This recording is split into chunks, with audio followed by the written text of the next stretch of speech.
আজকের রেসিপি নিহারি। এই নিহারিটা আজকে আমি প্রেসার কুকারে রান্না করে দেখাবো এবং একেবারে সফট রেস্টুরেন্টের মতো স্বাদ ঘরে পাওয়া যায়। নিহারি খেতে পছন্দ করেন তারা চাইলে এই সহজ রেসিপিতে নিহারিটা ঘরে তৈরি করে নিতে পারেন। ঈদ স্পেশাল কিংবা সবসময় খাওয়ার জন্য এভাবে নিহারি ঘরে রান্না করে নিতে পারেন। আর এখানে নিয়েছিলাম আমি 4টি গরুর পায়াগুলো ভালো করে ক্লিন করে পরিষ্কার করে নিয়েছি। এখন এই গরুর পায়াগুলো আমি একে একে প্রেসার কুকারে দিয়ে দিচ্ছি। বিশেষ করে কোরবানি ঈদে যে পায়াগুলো আমরা পেয়ে থাকি ওই পায়াগুলো দিয়ে আজকে আমি নেহারি তৈরি করে দেখাবো। এখানে পায়াগুলো দেওয়ার পরে এখন দিয়ে দিচ্ছি আমি পেঁয়াজ কুচি। এখানে প্রায় 1.5 কাপ পেঁয়াজ কুচি দিয়ে দিচ্ছি। নেহারির সাথে মশলাগুলো পারফেক্টভাবে দিতে হবে, এতে করে নেহারিটা অনেক স্বাদ হয়। এখন এতে দিয়ে দিচ্ছি 1.5 টেবিল চামচ রসুন পেস্ট, 1.5 টেবিল চামচ আদা পেস্ট, দিয়ে দিচ্ছি 1 টেবিল চামচ লাল মরিচের গুঁড়ো, আর দিয়ে দিচ্ছি সামান্য হলুদ গুঁড়ো, একটু সামান্য কালার আনার জন্যে। আর দিয়ে দিচ্ছি এখানে 1 টেবিল চামচ জিরা পেস্ট। এখন দিয়ে দিচ্ছি স্বাদ মতো লবণ, দিয়ে দিচ্ছি 1/2 টেবিল চামচ কালো গোলমরিচের গুঁড়ো, দিয়ে দিচ্ছি 1/2 টেবিল চামচ ধনিয়া গুঁড়ো। আর এখন দিয়ে দিবে এখানে গোটা মশলা। এখানে দারচিনি 3-4টে, সাদা এলাচ 4টে, লবঙ্গ 5-6টে, আর দিয়ে দিচ্ছি তেজপাতা। নিহারি রান্নাতে সকল মশলা একসাথে দিতে হয়, পরবর্তীতে দেওয়ার তেমন সুযোগ থাকে না।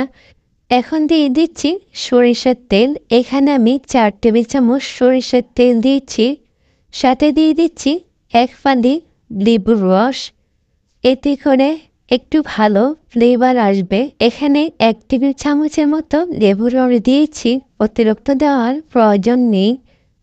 এখন এই গরু পায়াগুলোর সাথে সকল মশলা ভালোভাবে মেখে নিব এবং এইভাবে ভালোভাবে মাখানোর ফলে মশলাগুলো ভালোভাবে ঢুকে যাবে। তো আমি ভালোভাবে মশলাগুলো মেখে নিয়েছি। এখন এটাকে কিছুক্ষণ সময়ের জন্য রেস্টে রেখে দিব, এতে করে ভালোভাবে গরু পায়াগুলো ম্যারিনেট হয়ে যাবে।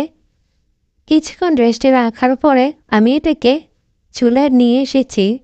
এখন এটাকে আমি একটু কষিয়ে নিব, তার জন্য আবার আমি হালকা একটু নেড়ে ছেড়ে দিয়েছি। এখন চুলার জালটা জ্বালিয়ে এটাকে আমি কষিয়ে নিব, তার জন্য এখানে ঢাকনাটা দিয়ে দিচ্ছি।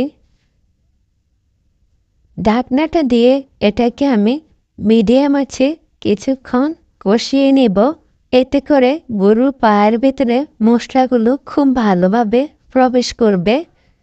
তো আমার প্রায় 10 মিনিটের আমি কষিয়ে নিয়েছি। এখন ঢাকনাটা খুলে আবার একটু নেড়ে ছেড়ে দিচ্ছি, আর এটা থেকে খুব সুন্দর একটি তেল বের হয়েছে। এতে পর্যাপ্ত পানি দিয়ে দিব। মনে রাখতে হবে নিহারি রান্নাতে পর্যাপ্ত পানি দিতে হবে, কারণ নিহারি যেহেতু পায়া দিয়ে রান্না করা হয়, এতে করে পায়াটা ভালোভাবে মাংস সিদ্ধ হওয়ার জন্যে এখানে পর্যাপ্ত পানি দিয়ে দিতে হবে। অনেকেই আছেন নেহারি রান্নাটা 2 দিন পর্যন্ত করেন, কারণ নেহারিটা ভালো করে সিদ্ধ করে নিতে হয়। যেহেতু আমি প্রেসার কুকারে এটাকে রান্না করব, তাই নেহারিতে আমি যে পরিমাণে পানি দিয়েছি এতে করে আমার নেহারি রান্নাটা পারফেক্টভাবে হয়ে যাবে। তো আমি প্রেসার কুকারের ঢাকনাটা খুলে দেখিয়ে দিচ্ছি, এটা কিন্তু বলক উঠে গেছে এবং অনেকটা পানি শুকিয়ে গেছে। আমি আবারও হালকা একটু নেড়ে ছেড়ে দিয়েছি। হোটেলের মতো নিহারির যে গ্রেভিটা, এটাকে ঘন করার জন্যে আমরা একটা উপকরণ এখানে অ্যাড করব।